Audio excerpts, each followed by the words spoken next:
Assalamualaikum warahmatullahi wabarakatuh. Kami dari kelompok 4 ingin mempresentasikan terkait Digital Collaboration Tools untuk Microsoft 365 Teams.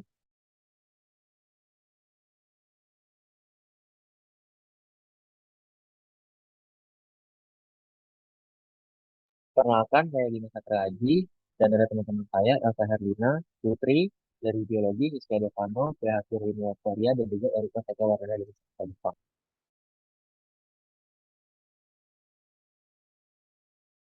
Untuk konten-kontennya, di sini kami akan menjelaskan terkait analisis dan evaluasi fitur, tools, identifikasi kegunaan, fitur-fitur Microsoft Teams, keunggulan Microsoft Teams, kekurangannya, masalah-masalah yang sering terjadi, tantangan dalam penggunaan, dan juga kesimpulan.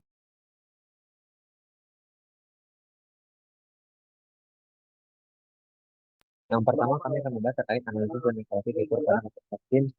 Nah, untuk Teams sendiri itu adalah platform kolaborasi tidak visual yang memungkinkan orang atau sekelompok orang untuk berkomunikasi, berkolaborasi, dan melaksanakan pekerjaan.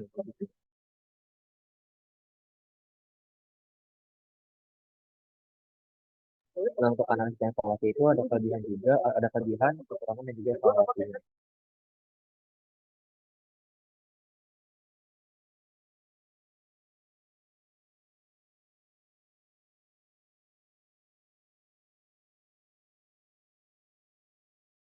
Baik, untuk kelebihannya sendiri itu ada komunikasi dan kolaborasi yang efektif, aksesibilitas yang sangat mudah, integrasi dengan Microsoft 365, menawarkan berbagai fitur yang berguna untuk kolaborasi tim seperti rapat online, berbagi file dan juga aplikasi terintegrasi, dan juga menambah atau mengurangi tim serta pembukaan.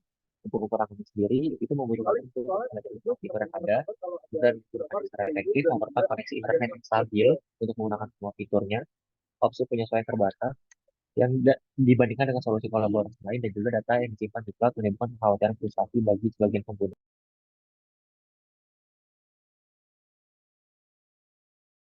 Untuk evaluasi sendiri itu ada pertimbangan jenis komunikasi dan kolaborasi yang dibutuhkan untuk memastikan perangkat juga yang akan digunakan itu mampu untuk mendukung penggunaan aplikasi yang berbasis cloud seperti Teams dan juga evaluasi tingkat keamanan yang dilakukan oleh Microsoft Teams dan apakah memenuhi standar dari kebutuhan itu sendiri. Kalau Microsoft Teams ini adalah platform kolaborasi yang kuat dengan banyak keuntungan, namun kita penting juga untuk menganalisis kebutuhan dan menikmati faktor-faktor seperti keamanan, biaya, dan juga infrastruktur.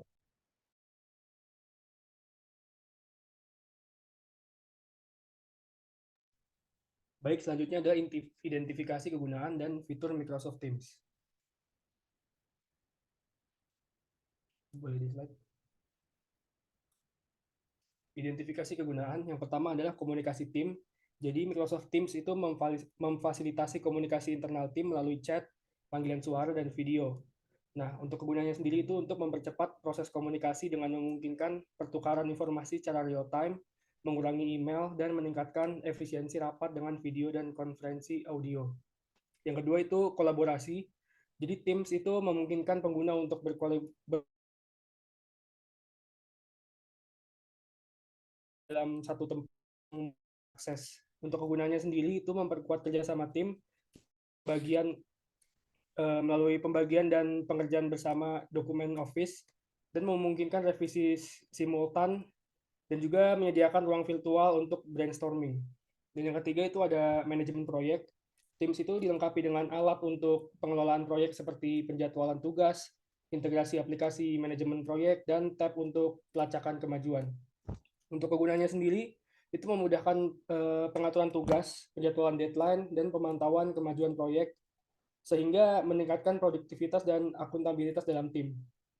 Yang keempat itu ada integrasi dan ekstensibilitas. Jadi Teams ini mendukung integrasi dengan aplikasi Microsoft dan pihak ketiga, serta penggunaan bot dan alat otomatisasi. Untuk kegunaannya sendiri itu untuk mengoptimalkan workflow dengan menyatukan alat yang sering digunakan seperti Planner, Trello, atau Salesforce ke dalam satu platform dan otomatisasi tugas secara rutin untuk lebih efisien. Dan yang terakhir itu ada kustomisasi dan fleksibilitas. Jadi Teams ini memungkinkan pengguna untuk menyesuaikan antar muka, mengatur notifikasi, dan menggunakan aplikasi seluler. Untuk kegunaannya sendiri itu menawarkan pengalaman pengguna yang disesuaikan dan adaptif, serta memudahkan pengguna untuk mengakses platform dari perangkat apapun, meningkatkan keterlibatan dan kepuasan pengguna. Boleh next.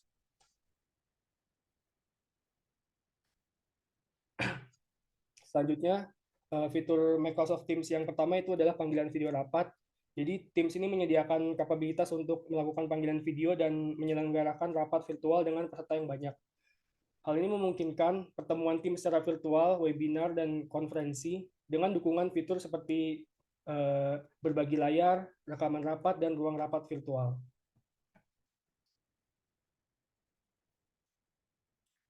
Selanjutnya adalah fitur chat dan komunikasi tim. Jadi fungsi chat ini memungkinkan pesan instan antar individu atau grup. Jadi fitur chat ini juga memfasilitasi komunikasi sehari-hari yang cepat dan efektif, mendukung penciptaan ruang chat tematik untuk diskusi topik khusus.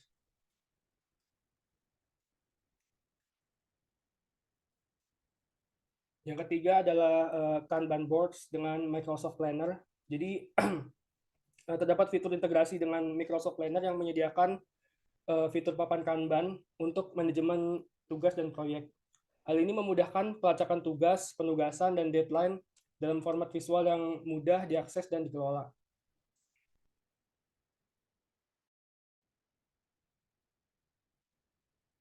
Dan yang keempat adalah fitur papan tulis digital. Untuk fitur papan tulis digital ini memungkinkan pengguna untuk menggambar, mencatat, dan berkolaborasi dalam format visual selama pertemuan atau secara independen. Nah, fitur ini tuh ideal untuk brainstorming dan sketsa ide atau menjelaskan konsep kompleks pada tim.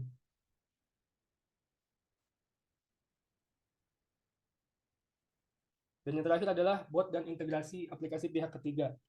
Jadi Microsoft Teams ini mendukung penggunaan bot dan integrasi dengan aplikasi pihak ketiga untuk memperluas fungsi tonalitas. Jadi untuk manfaatnya sendiri itu adalah otomatisasi proses rutin dan integrasi dengan alat yang lain, dan digunakan dalam organisasi untuk memperkaya pengalaman pengguna.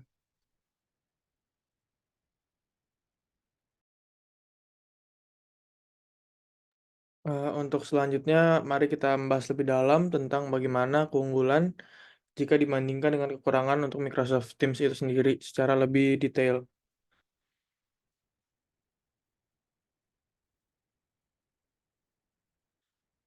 Yang pertama, kita bisa lihat dengan integrasi dengan produk Microsoft lainnya. Di sini dimaksudkan dengan Microsoft Teams terintegrasi dengan baik dengan berbagai produk Microsoft seperti Office 365, SharePoint, OneDrive, dan Outlook. Hal ini memudahkan pengguna untuk mengakses file, email, kalender, dan aplikasi lainnya tanpa harus mengeluarkan dari aplikasi Microsoft Teams itu sendiri. Yang kedua, ada manajemen tugas yang terpadu. Teams memungkinkan pengguna untuk membuat dan mengelola tugas dan proyek secara terpadu dalam satu platform, dan karena itu memudahkan koordinasi serta pelacakan dari progres. Yang ketiga, ada kapasitas yang sangat besar, kapasitas peserta yang sangat besar. Teams mendukung rapat video dengan kapasitas hingga ribuan peserta. Hal ini mungkin menjadi salah satu keunggulan Teams dibandingkan dengan platform-platform lainnya yang hampir sama dengan Teams. Yang keempat, ada keamanan aplikasi yang kuat. Jadi, Microsoft Teams ini sendiri dilengkapi dengan fitur keamanan yang kuat seperti enkripsi end-to-end, kontrol akses yang ketat, serta pemantauan aktivitas pengguna untuk menjaga keamanan data dan informasi dari perusahaan dalam memakai Microsoft Teams.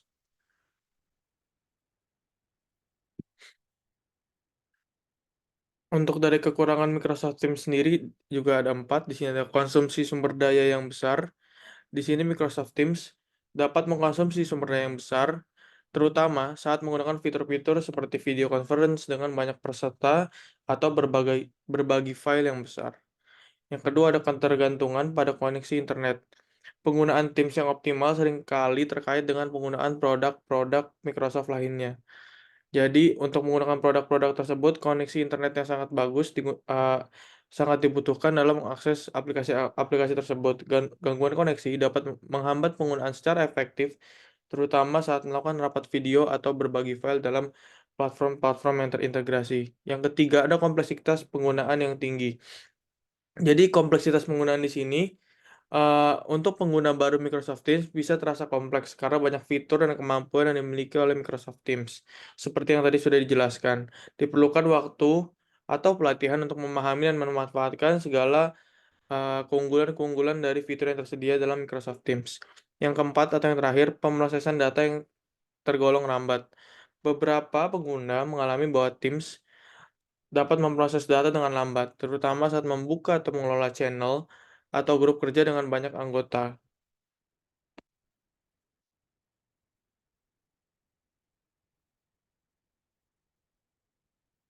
Maka dari keunggulan dan kelebihan yang tadi uh, saya bahas, Microsoft Teams memiliki kelebihan sebagai platform komunikasi dan kolaborasi yang sangat kuat, dengan integrasi yang baik dengan produk Microsoft lainnya, fitur video, conference skala besar, kemampuan kolaborasi efisien, serta keamanan yang dapat diandalkan. Namun, ada juga beberapa kekurangan, seperti kompleksitas penggunaan, ketergantungan pada koneksi internet, konsumsi sumber daya yang tinggi, dan keterbatasan integrasi dengan aplikasi eksternal.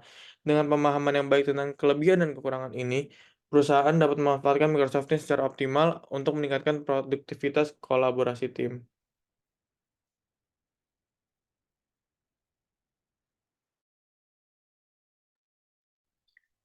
Berikutnya adalah masalah-masalah yang sering terjadi saat menggunakan aplikasi Microsoft Teams sebagai alat kolaborasi digital. Yang pertama, aplikasi Microsoft Teams ini sering mengalami crashing atau membeku atau page unresponding. Kemudian terjadi masalah ketika login pada Microsoft Teams, mikrofon atau suara tidak berfungsi saat rapat Teams, webcam tidak berfungsi saat rapat Teams, kemudian tidak dapat membuat koneksi atau tidak dapat tersambung ke Microsoft Teams, kemudian tidak dapat melakukan panggilan atau tim baru. Selanjutnya, pesan atau rangkaian pesan terbaru mungkin tidak muncul, share screen berhenti berfungsi pada saat rapat Teams, dan yang terakhir, Microsoft Teams tidak kompatibel dengan perangkat pengguna. Meskipun masalah-masalah tersebut kerap kali terjadi, masalah tersebut masih dapat dengan mudah diatasi. Namun sebelum pengguna mulai mengatasi atau menyelesaikan masalah, pengguna harus memeriksa apakah masalah yang terjadi ada di Microsoft Teams atau ada di perangkat atau pihak pengguna.